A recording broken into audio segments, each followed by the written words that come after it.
Es un juego sucio el mensaje del presidente de México, Andrés Manuel López Obrador, al INE por quitarle la candidatura a Félix Salgado Macedonio.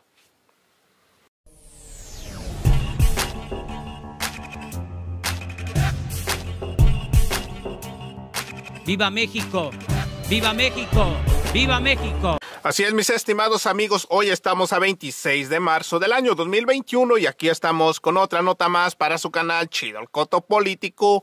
Yo soy Ferras TV con otro video para el canal y bueno amigos, que tengan un excelente fin de semana. Buenas noches. Y el presidente Manuel López Obrador señaló que la decisión del INE sobre la candidatura de Félix Salgado Macedonio y otros aspirantes de Morena es un atentado a la democracia. Y bueno amigos, y tanto que hablar mejor, a continuación les presento el video donde el presidente Andrés Manuel López Obrador lo exhibe en la mañanera. Acompáñeme. Muy amplia y al mismo tiempo clara la exposición. Tienen derecho de réplica los empresarios. Aquí Miguel Reyes sería el responsable de parte nuestra, si le parece al licenciado Bartlett. Él nos representaría en cualquier debate. Si los empresarios aludidos quieren argumentar, debatir, Miguel podría representarnos. Si el señor Fernández de Oxxo, los dueños de Walmart o de Bimbo, si quieren venir aquí, incluso hasta sus voceros, nada más que los de más arriba, ¿no? Por ejemplo, el señor Junco del Reforma, el señor Ili Ortiz del Universal, los dueños, el presidente del Consejo de Administración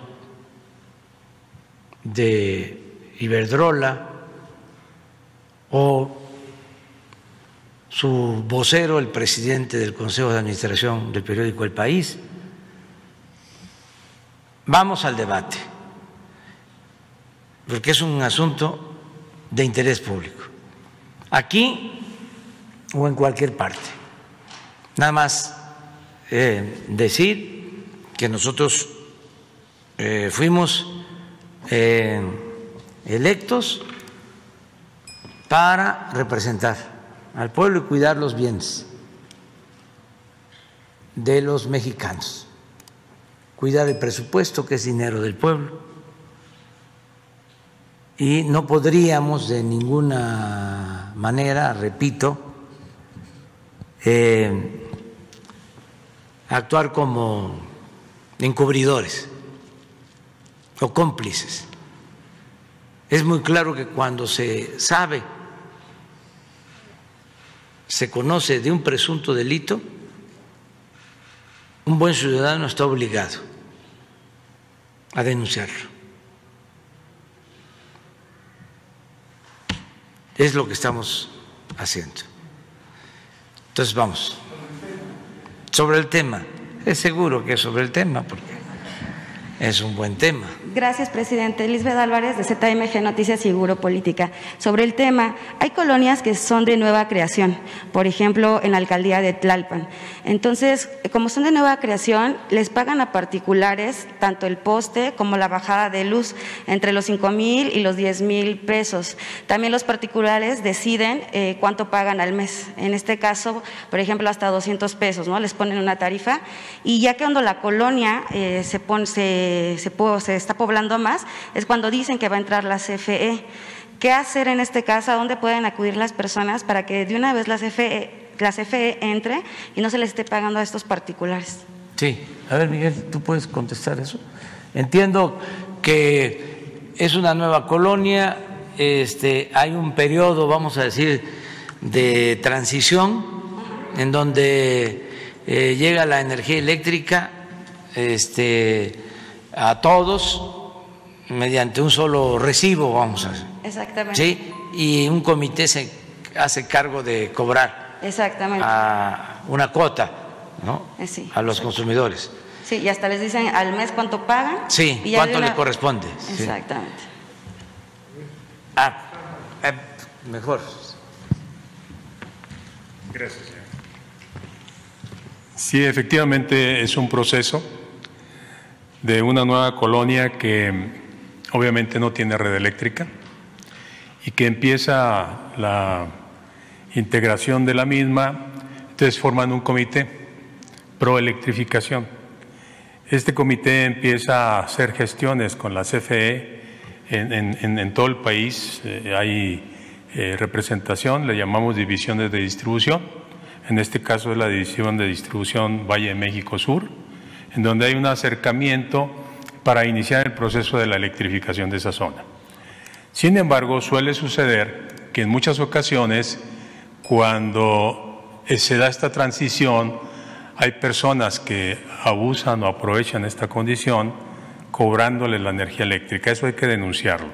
El proceso es la integración de un comité pro electrificación, un acercamiento con CFE para ir programando ese tipo de obras en base a los recursos que la misma colonia tenga y en base a los recursos que tenga también la CFE. Y posteriormente se dará la electrificación y entrará en un proceso normal de la instalación de la red eléctrica y la instalación de los medidores y ya se convierte en una nueva colonia integrada a la red de la CFE. Ese sería el proceso. Gracias. Sobre el tema, compañero. Perdón. Gracias. Presidente, ya lo decía usted también ayer, ya hablando de otro tema, en su discurso, que una de las tareas fundamentales de la Cuarta Transformación es acabar con el racismo.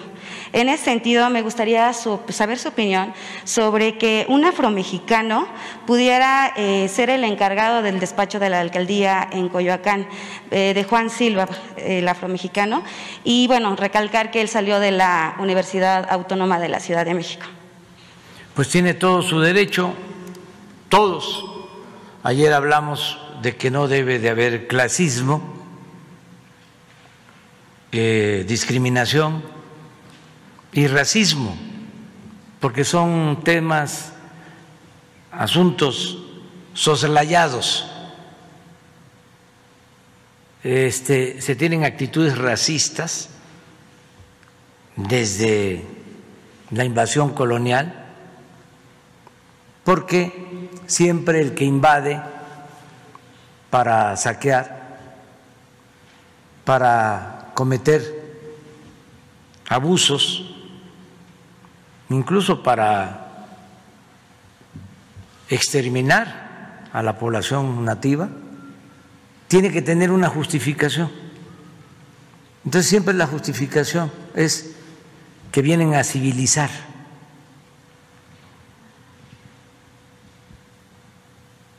Y que son, entre comillas, de razas superiores. Eso fue lo que hicieron cuando nos invadieron. Pero desgraciadamente esas actitudes persisten por los siglos. Ayer recordaba que los liberales, tan inteligentes, tan íntegros, muchos de ellos eran racistas. Imagínense la grandeza de Melchor Ocampo, que era un hombre íntegro, decía: me quiebro, pero no me doblo.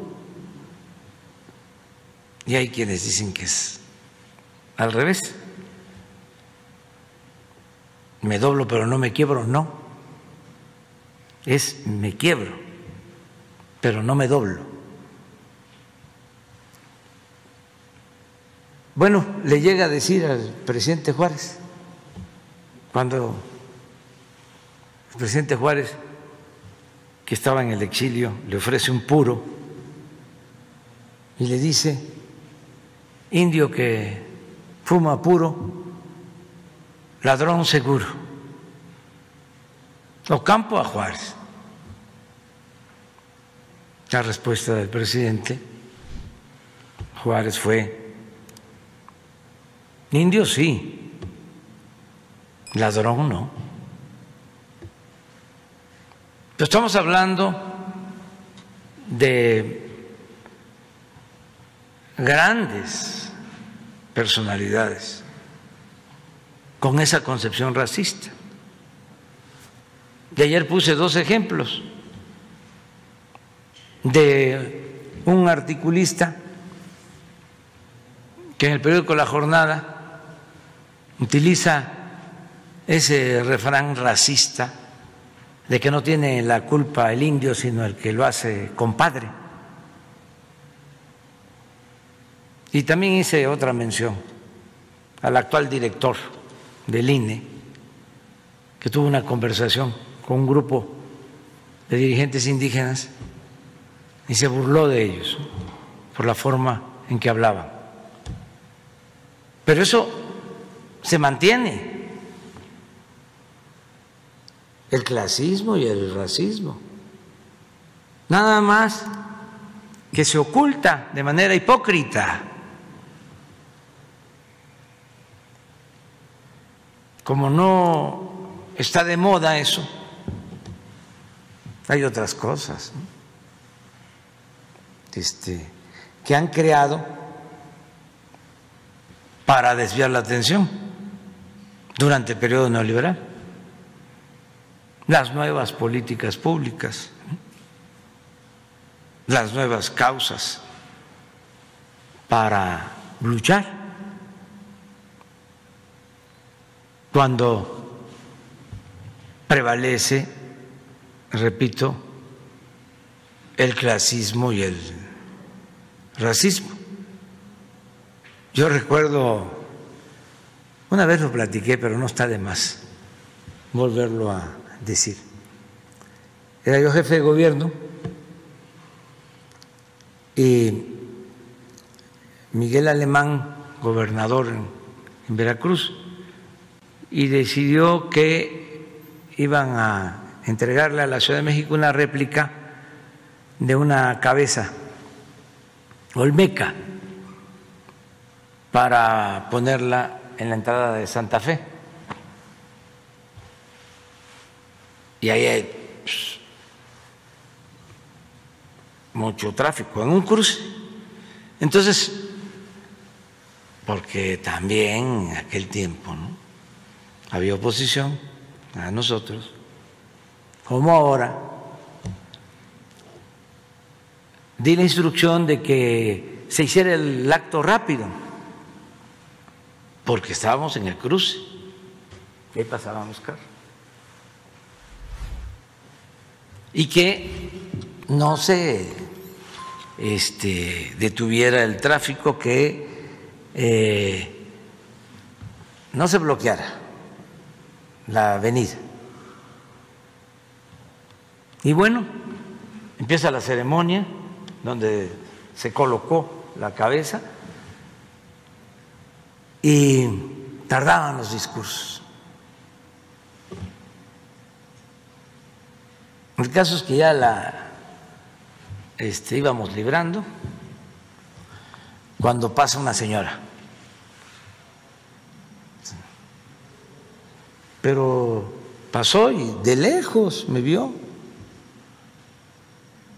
y baja la ventanilla, ¿no?, y grita en el silencio: Andrés Manuel, eres un naco.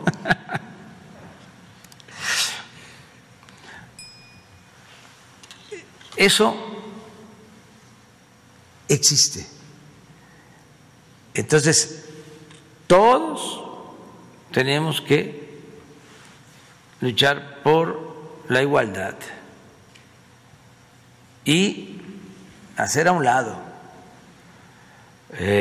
todas esas expresiones de atraso, que tienen que ver con el desprecio a nuestros semejantes, la falta de respeto a nuestros semejantes. Entonces, si es un afromexicano, si es un indígena, tienen todo el derecho de participar. Además, afromexicanos, Vicente Guerrero, la patria es primero, decía, cuando el papá va a decirle que negocie con el virrey, incluso a ofrecerle que le iban a ayudar económicamente. Y la respuesta es: la patria es primero. Y el mejor presidente de México, toda la historia, un indígena zapoteco. Entonces, todos tienen el mismo derecho, todos tenemos los mismos derechos. Gracias, presidente. Y ya por último, se había acordado que aquí en la plataforma de las mañaneras cada 25 se daría un informe sobre las violencias que viven las mujeres. El día de ayer el gobernador de Campeche mencionaba que en 6 meses solo se ha cometido un feminicidio. ¿Por qué no tomar en cuenta su plan estratégico para acabar con los feminicidios pues en todos los estados? Ese sería mi último cuestionamiento. Gracias. Sí, se va a seguir informando cada mes sobre este tema. Es un compromiso que tenemos. Ahorita vas tú. Primer presidente de la Cuarta Transformación, su servidor Carlos Pozos, reportero de La Molécula Oficial y de la revista Petróleo y Energía. Antes de iniciar mis preguntas, 2 datos de mis datos. Primero, agradecerle a su gobierno por proporcionarme la vacuna COVID el próximo lunes en la UAM Xochimilco. Y el otro dato, está pendiente mi entrevista, señor presidente, para poderme titular en la maestría de periodismo político por la Escuela Carlos Septién García. Bueno, pues viene mi primera pregunta. Presidente constitucional de los Estados Unidos mexicanos, le pregunto, o bien le solicito una reflexión. ¿En qué momento dejamos de defender nuestra soberanía energética? ¿Qué nos pasó como país para olvidar que la electricidad es un recurso estratégico con el cual prácticamente se mueve todo? Hace apenas 15 años, México producía toda la energía eléctrica que necesitaba. Hoy ya dependemos de empresas privadas españolas para abastecer al país de la energía. Y en esta coyuntura, señor presidente, vemos a medios de comunicación, vemos a voceros de la otrora prensa oficial, abogados y a diferentes actores sociales en defender la dependencia energética.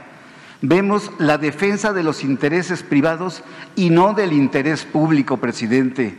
La verdad, ¿son estas empresas tan poderosas como para pretender someter a un país? La verdad, los mexicanos vamos a terminar pagando la energía a unas cuantas empresas. ¿Qué nos pasó, señor presidente? ¿Cuándo la CFE volverá a ser el otro motor de México? Mire, hay un dicho que dice que lo que no suena lógico, suena metálico.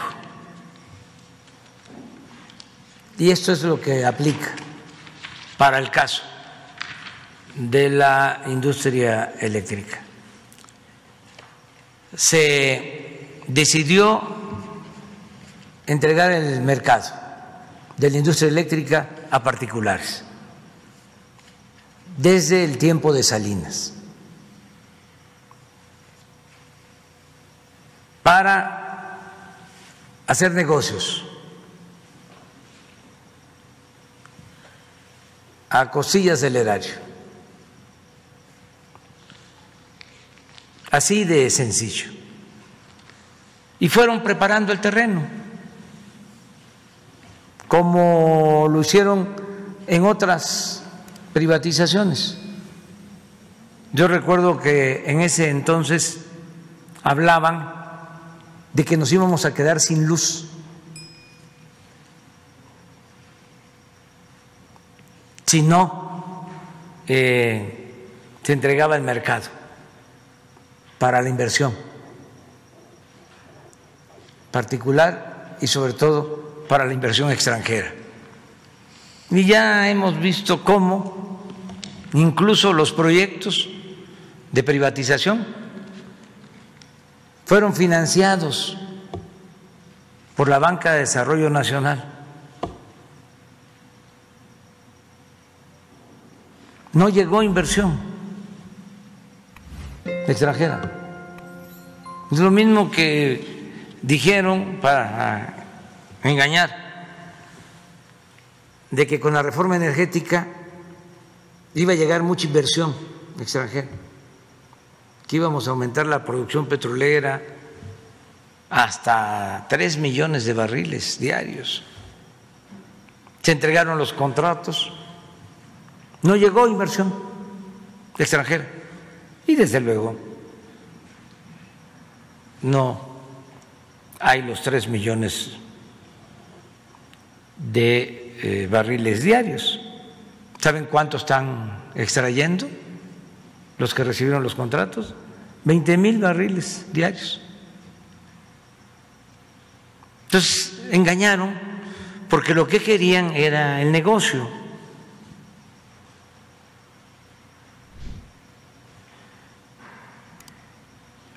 Fue a partir de Salinas y esta política la continuaron.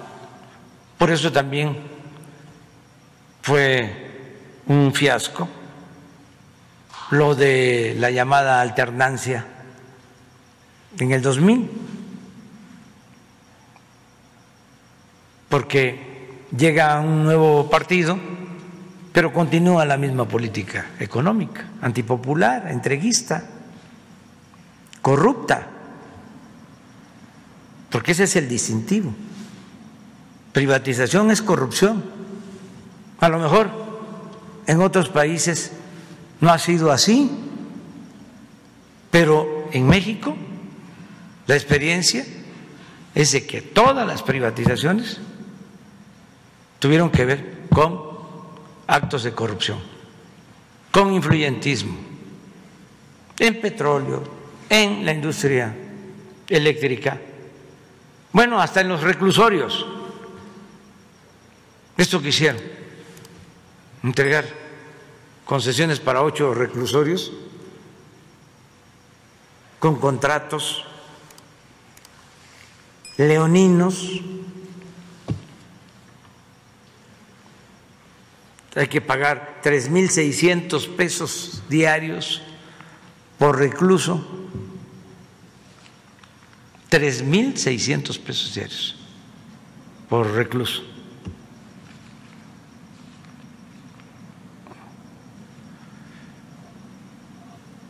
Y los reclusorios que construyeron, a los 20 años que se termina el contrato, no pasan a ser del gobierno, sino siguen siendo propiedad de particulares. Pero así como eso, los ductos del gas, todo. Entonces, ¿cuándo entra la corrupción? Con el modelo neoliberal.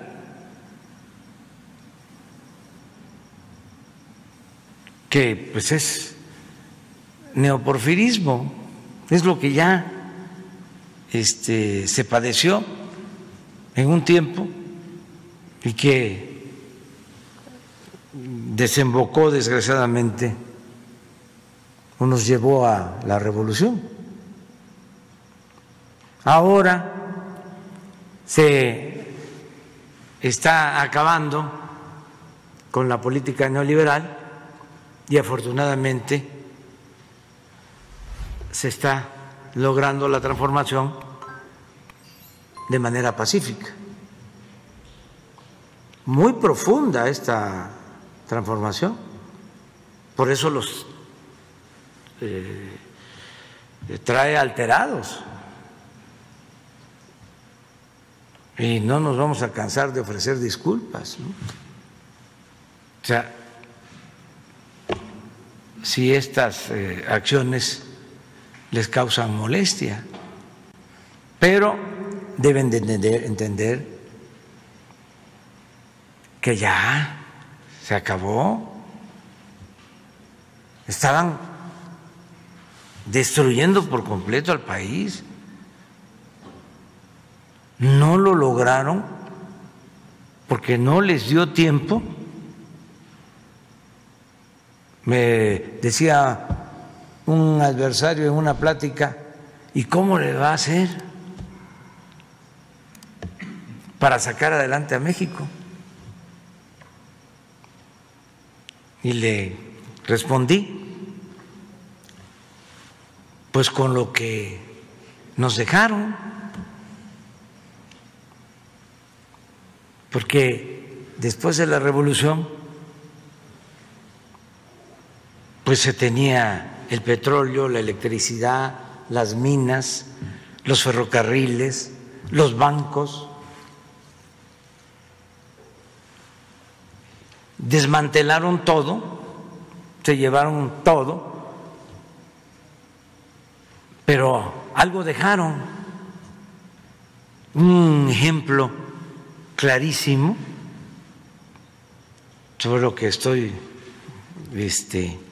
planteando es el caso de los ferrocarriles. Entregaron todos los ferrocarriles, la mayoría de las líneas férreas. Acabaron con los trenes de pasajeros que se empezaron a utilizar desde la época del presidente Juárez. Se inició la construcción del primer ferrocarril de la Ciudad de México a Veracruz, 600 kilómetros, lo terminó el presidente Lerdo. Y luego el propio presidente Porfirio Díaz construyó 20,000 kilómetros de vías férreas, se comunicó todo el país. Claro, ahí fue el primer FOBAPROA, porque las empresas extranjeras que construyeron los ferrocarriles fueron rescatadas durante el porfiriato. Y llegó a tanto que se les liquidó a las empresas extranjeras, dueñas de los ferrocarriles en ese entonces, pero siguieron esas empresas operando los ferrocarriles. O sea, los operadores del ferrocarril, aunque ya era de México, eran estadounidenses, era personal de Estados Unidos. Es hasta que triunfa el presidente Madero que se decide que sean los mexicanos los que administren lo que era de ellos, lo que ya se había pagado.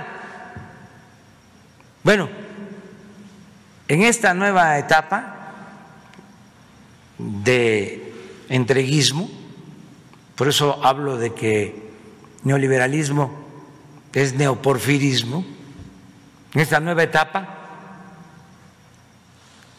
como no les importaba el sureste, lo único que dejaron fue el ferrocarril del sureste y el ferrocarril del istmo. Dejaron esos ferrocarriles sin privatizar. Del istmo al norte, nada. 2 empresas extranjeras se quedaron con más de 20,000 kilómetros de vías férreas. Y desde luego, como dije, desaparecieron los ferrocarriles de pasajeros, los trenes de pasajeros. Entonces, ¿cómo estamos sacando adelante al país? Pues con lo que nos dejaron. El derecho de vía del ferrocarril del istmo, el derecho de vía del ferrocarril del sureste, En el caso de la Comisión Federal de Electricidad, la política era ir cerrando las plantas. No le daban mantenimiento a las plantas para que se convirtieran en chatarra y las iban cerrando para dejarle el mercado a las particulares, o crear estos mecanismos para tener las plantas de la Comisión Federal de Electricidad paradas, subutilizadas, las hidroeléctricas que producen energía limpia, barata. Desde hace 50 años tienen las mismas turbinas. Por cierto, informo que vamos a llevar a cabo un plan para modernizar las plantas hidroeléctricas con turbinas nuevas que van a significar generar más energía sin afectar el medio ambiente y a precios bajos. Pero el propósito era acabar con la Comisión Federal de Electricidad. ¿Qué han hecho los directivos de la Comisión Federal, los técnicos de la Comisión Federal de Electricidad, los trabajadores de la Comisión Federal de Electricidad? Han estado dándole mantenimiento a todas las plantas y ya no se cierran plantas. Se está invirtiendo en dar mantenimiento para tener la capacidad de generación de energía eléctrica. Mi segunda pregunta, señor presidente.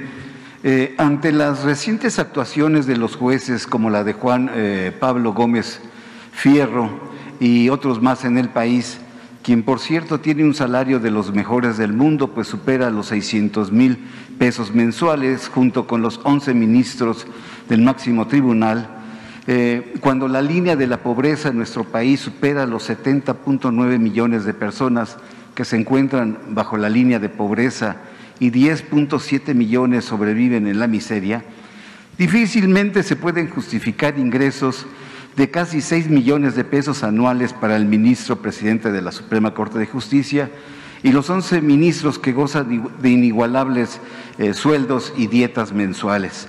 Presidente, ante estas contundentes datos e información, mi pregunta, ¿es necesario y urgente que, al igual que se da aquí en esta conferencia de prensa, se dé un quién es quién en el actuar judicial, en el actual del Poder Judicial, a la mayor brevedad posible? ¿Será posible?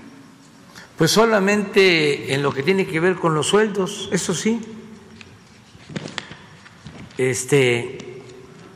¿Quién es quién en el cobro de los sueldos? Para ver quiénes son los que ganan más. Solamente eso.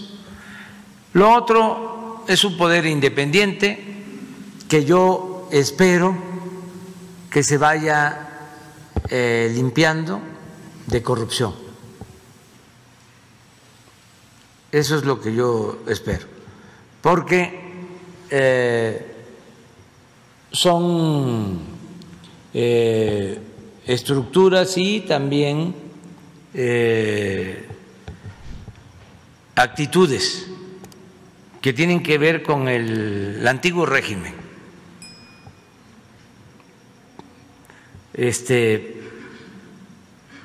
Pensando que va a continuar lo mismo. En el caso de los jueces, pues nosotros vamos a acudir a la Corte, no se van a quedar ahí en los casos, vamos a seguir defendiendo la legalidad. Pues cómo es que la Cámara de Diputados o la Cámara de Senadores aprueban una ley como esta y un juez la nulifica. Puede ser que tenga la autonomía, la facultad para hacerlo, pero en un tiempo determinado, de manera transitoria, porque hay otras instancias, porque entonces él tendría la facultad que no tiene de declarar inconstitucional una ley. Eso corresponde a la Suprema Corte y existe para eso un procedimiento. Pues vamos hasta allá. Y si, ya lo dije, sucediera de que en la Corte cancelan esta ley, nos iríamos a una reforma constitucional. Ahora sí, a todo, porque esta ley es nada más quitarle las aristas más filosas al esquema de privatización. La reforma energética que se aprobó con sobornos entregados a legisladores contiene muchísimas otras cosas que consideramos nocivas para el interés público. Pero hicimos el compromiso, no vamos a llevar a cabo esas reformas a la Constitución, vamos a arreglar, porque con esta ley Iberdrola va a mantener sus contratos, no se les está cancelando el contrato, lo único es revisar el contrato, quitarle los excesos, todo lo que nosotros consideramos es un robo, y que tengan ganancias razonables y que puedan hacer negocios. ¿Esta contrarreforma es pasando las elecciones de darse? Sí, una vez que se termine con este proceso, que no concluye, porque también la prensa conservadora ha hecho creer de que ya se suspendió en definitiva la reforma. No, es un proceso que vamos a seguir. Entonces, cuando ya la Corte, que es última instancia, resuelva, pues nosotros vamos también en uso de nuestras facultades y derechos a tomar las decisiones. Si mandamos una reforma a la Constitución que requiere 2/3 partes y resulta que los legisladores deciden no aprobarla, pues ese es otro asunto.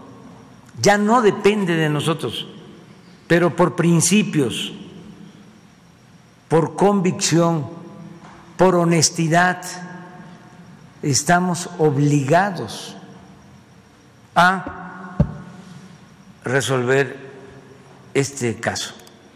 Finalmente, señor presidente, quisiera saber su opinión respecto a que el INE retira el registro de Félix Salgado y de Raúl Morón y de otros 39 candidatos solo de Morena. Nada para el PRI, nada para el PAN, nada para el PRD. ¿No es extraño? Sí, es extraño, porque antes no lo hacían. ahora están convertidos en el supremo poder conservador. Ya deciden quién es candidato y quién no. Antes no era así. A lo mejor ya cambiaron las leyes, o antes no se aplicaban y ahora sí se aplican. Yo recuerdo que hace algunos años ya se tenía una candidata de un partido al que yo pertenecía en ese entonces. Y arriba, no el INE, sino el Tribunal Electoral, por ya ni sé qué causa,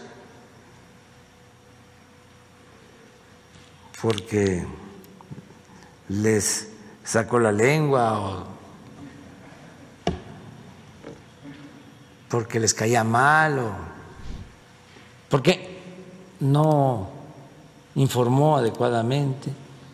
El caso es que le quitan la candidatura. Luego nos enteramos de que era un acuerdo arriba. Tomaron el acuerdo porque no querían que esa fuera la candidata, sino otra señora, por cierto, vinculada con un dirigente que tenía muchas influencias con uno de los jefes políticos de México. Ahí se los dejo de tarea para que lo investiguen. Bueno, de ahí surgió lo de la candidatura famosa de Juanito. ¿Se acuerdan? Bueno, ¿para qué? Porque ya no había forma de sustituir. Entonces, la señora que querían se fue como candidata. Incluso ya las boletas estaban hechas con el nombre. Era Clara, la que ahora es jefa de la alcaldía. Y ¿Bande? Sí, entonces ya estaba hasta el nombre de ella, pero si votaban por ella, el voto iba a ser para la señora, promovida por los influyentes. Entonces se inscribió al señor Juan por otro partido. Y fue una hazaña porque en 15 días la gente votó por este señor y había el compromiso público de que una vez que ganara, le iba a ceder su lugar a la candidata que quería la gente y que además había sido víctima de un fraude, porque eso es un fraude,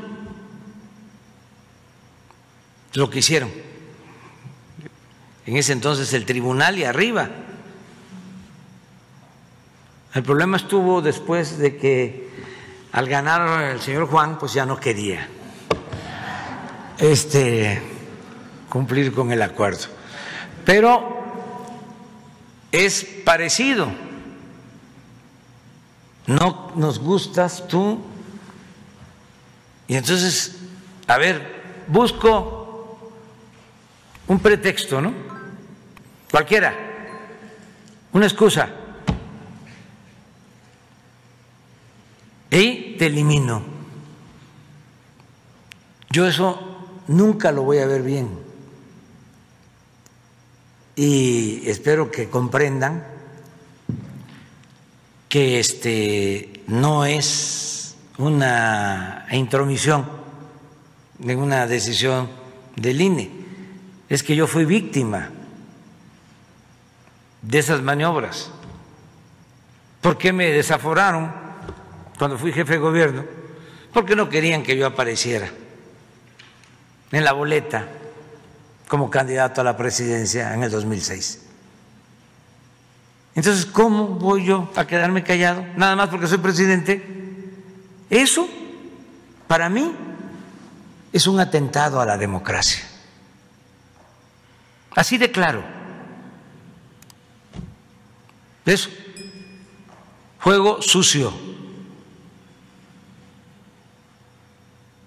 Es antidemocrático. Lo que pasó anoche también es un juego sucio, presidente. ¿Qué pasó? Lo que resolvió el INE es un juego sucio. Ya expliqué en el contexto. Yo siempre voy a defender la democracia. Siempre. Sí. Y no voy a aceptar de que de arriba, por intereses cupulares, por intereses de mafias, por los intereses de la maleantada de los malandros de cuello blanco, se pisotee la democracia. Puede ser que no coincidamos, pero yo siempre digo lo que pienso. Desde luego van a ser las autoridades correspondientes las que van a decidir, pero yo ya hablé, porque no me voy a quedar callado en un asunto que nosotros padecimos mucho, muchísimo. Hablaba yo de este caso de Iztapalapa, pero hay muchísimos más, de cómo estos que están de autoridades electorales entregaban candidaturas a quienes no reunían los requisitos, las candidaturas de famosos, por consigna de los presidentes de la República.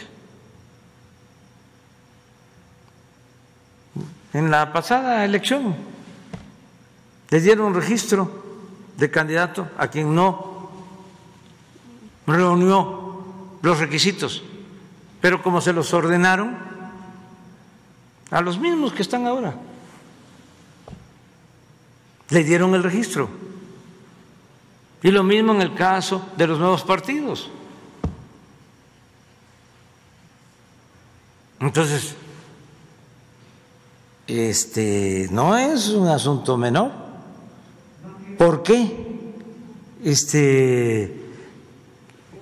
se cayó en esta decadencia, en esta crisis, en este proceso de degradación progresiva?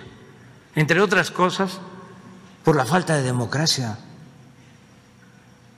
por la falta de legalidad, porque no existía un auténtico Estado de Derecho. Es un Estado de chueco. Entonces, los que se rasgan las vestiduras hablando de legalidad y de democracia, de presidente autoritario, casi dictador,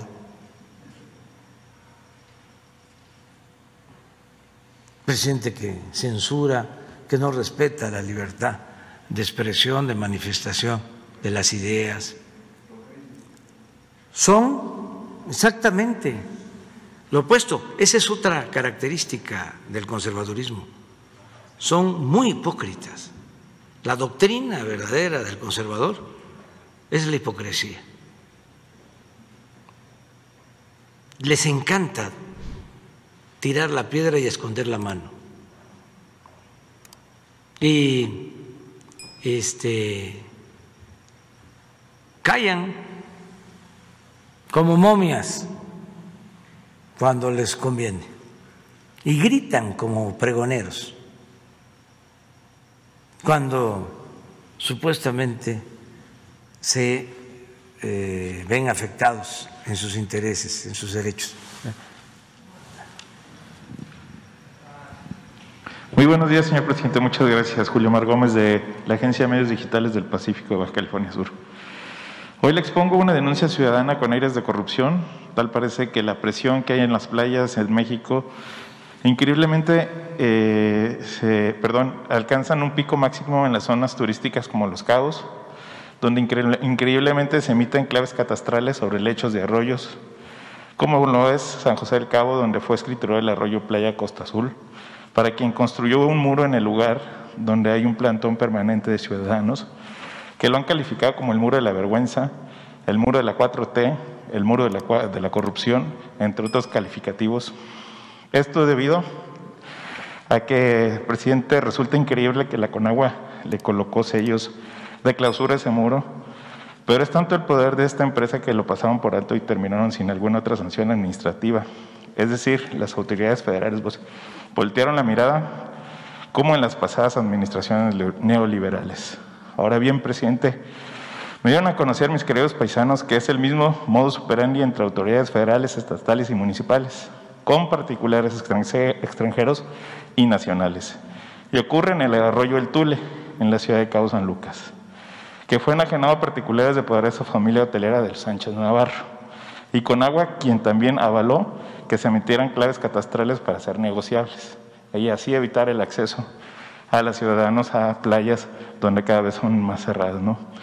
¿Qué hacer ante intereses empresariales millonarios, entre comillas, que no solamente desplazan y privatizan al pueblo de sus playas, sino que ahora toman en propiedad los cauces de arroyo?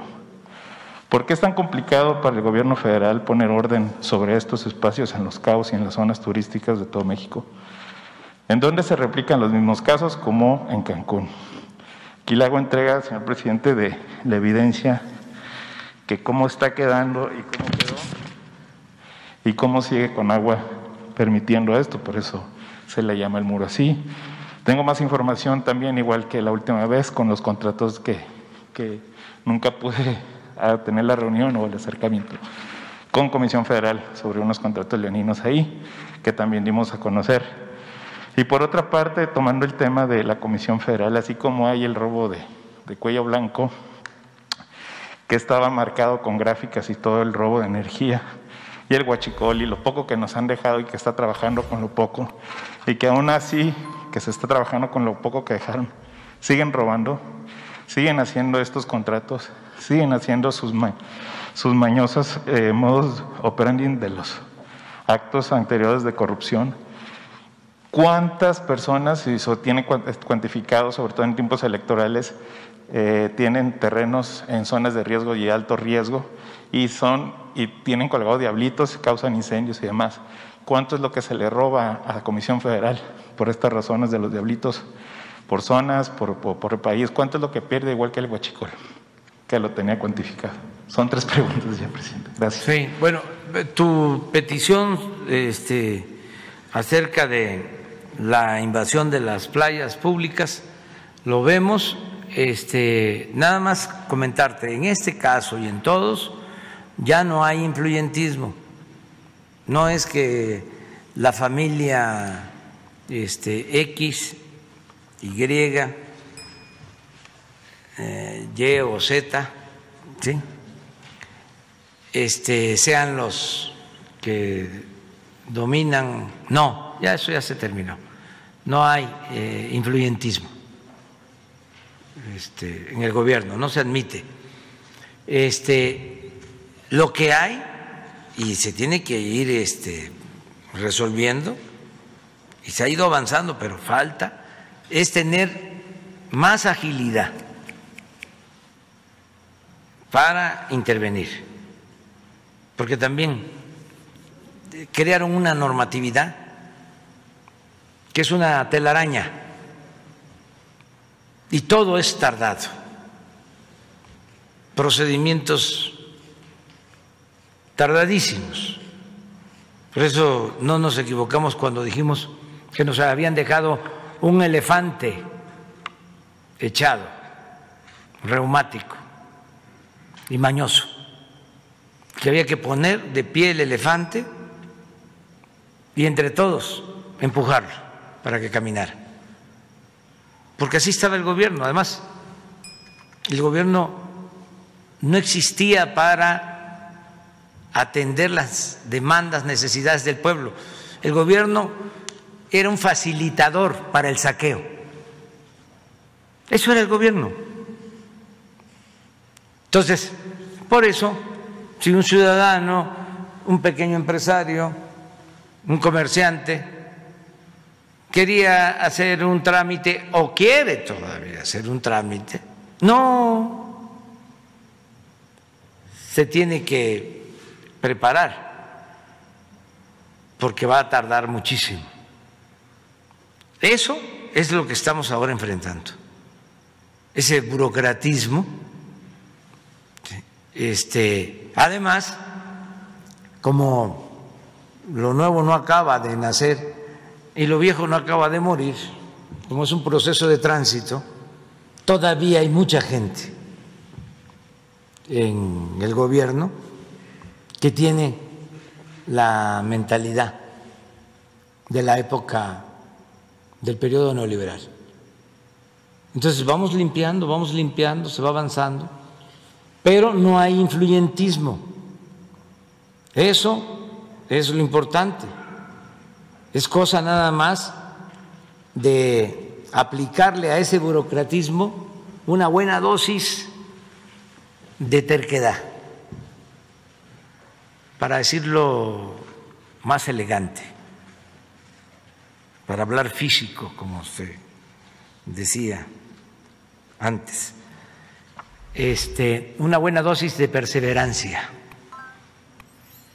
Con eso, entonces nos vas a dejar los documentos y te van a atender. Y ahora también, antes de que se vayan, los directivos de la comisión te van a informar sobre cuántos están colgados con diablitos en las líneas eléctricas y no pagan la luz. Aquí quiero decir una cosa, de que todo tiene que ser parejo, porque antes también era de las falsedades, de la hipocresía neoliberal. Se decía, no pagan impuestos los de la economía informal, hay que cobrarles impuestos a los vendedores ambulantes, a los viene, y los de arriba, los grandes llamados contribuyentes, no pagaban, pero su discurso era que paguen los que están en economía informal, y así nos estuvieron engañando durante mucho tiempo. Lo mismo que aplicaban como medidas de austeridad, recorte de los trabajadores de base, de los de abajo, y contratación cada vez mayor de los llamados trabajadores de confianza, con sueldos elevadísimos, mientras despedían a los trabajadores de base en todas las empresas. Y lo mismo en esto de la luz, se roban la luz, se roban la luz, no pagan en las colonias populares. Hay que resolver ese problema. Pues sí, claro que hay que resolverlo y todos tenemos que actuar con legalidad, pero empecemos con los de arriba y limpiemos todo. Es como lo de el huachicol.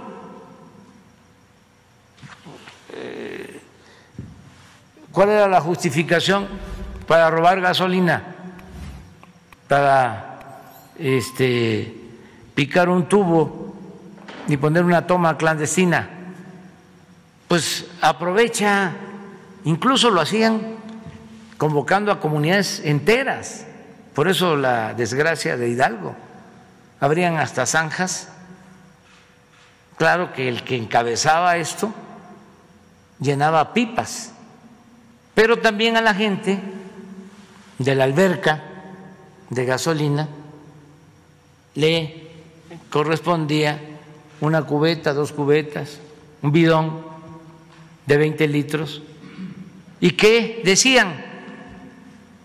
Es que se roban todo arriba, ¿por qué yo no? Si nos tienen olvidados, si no nos dan nada, si ellos son ladrones. Entonces, ya no. Es actuar con el ejemplo, no robar, no mentir, no traicionar al pueblo. Y si no roban arriba, pues nadie tiene por qué robar. Pero ¿dónde es donde robaban más? Arriba. Arriba. Muchísimo más. Esto que vimos, estamos hablando de miles de millones de pesos. Entonces, trafique. Y no perdían ni siquiera su respetabilidad, que ese es el peor de los males. ¿Qué nos enseñaron? Que el ladrón era el que se robaba una gallina, el que se robaba un pavo, un guajolote, una bolsa en el mercado. Y los grandes ladrones ni siquiera perdían su respetabilidad. Hasta se les ponía de ejemplo en algunos casos. Estudia para que cuando seas grande seas como don fulano, un reverendo ladrón. Bueno, se llegó a decir hace poco que la corrupción era parte de la cultura del pueblo de México. Imagínense la gran ofensa a nuestro pueblo. ¿Dónde es que hay honestidad? ¿Dónde quedó la honestidad? ¿Por qué no pudieron corromperlo todo? Y lo intentaron. Porque abajo hay una gran reserva de valores culturales, morales, espirituales. Nuestro pueblo es honesto. Y esa es la mayor riqueza de México, la honestidad de su pueblo. Entonces, nada de que todos en México somos corruptos. No, por eso no cuesta mucho trabajo. Nada más estar aguantando un poco de insultos y el coraje de algunos. Eso es lo único. Pero la gente está de acuerdo, y hagan una encuesta en que se destierre la corrupción del país. Por eso no han podido y no van a poder. Ya es tarde, ya mañana, no, lunes, nos vemos. Así es, mis estimados amigos, como terminaron de ver el video del presidente de México, Andrés Manuel López Obrador, habló de temas muy importantes como la energía eléctrica, dice que es como el huachicol. Y bueno, amigos, hasta aquí llegamos con otra nota más para su canal Chido el Coto Político. Yo soy Ferras TV, no olviden suscribirse, compartir el video y regalarme su valioso like. Gracias, buenas noches, nos vemos mañana, cuídense.